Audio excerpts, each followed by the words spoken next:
65e jour de ma quête pour trouver le Wandwich et aujourd'hui on fait un sandwich poutine en hommage à tous mes Québécois et à Carl Tremblay qui nous a récemment quittés. On commence par prendre un quart de pain de mie, on retire la mie et on la fait sécher au four. Ensuite on fait fondre du beurre que l'on mélange à de l'huile d'olive et du paprika et on en badigeonne l'intérieur du pain de mie. On va ensuite mixer la mie sèche puis la saupoudrer dans notre pain de mie et ça part au four à 180 degrés pendant 5 minutes. On sort ensuite de la poitrine de porc du boucher, on la dépose sur une plaque et on arrose de sirop d'érable.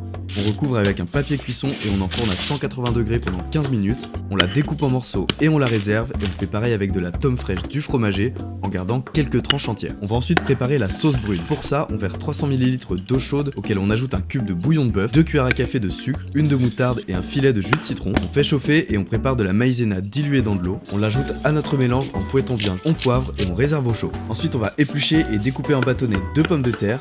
On les fait cuire dans de l'huile d'arachide, d'abord dans un bain à 160 degrés, puis dans un bain à 180 degrés.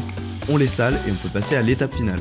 On prend notre pain de mie, on tapisse le fond de tomes fraîches, on ajoute des frites, des cubes de tomes et des morceaux de poitrine et ainsi de suite jusqu'à le remplir. On ajoute ensuite une bonne louche de sauce brune bien chaude, on tasse bien et on ajoute une autre louche et c'est prêt. Franchement c'était une dinguerie, j'avais déjà mangé de la poutine et ça m'a rappelé de bons souvenirs. La prime est fixée en fonction des interactions de la vidéo, alors oublie pas de liker, de commenter et surtout pas de t'abonner parce que c'était que le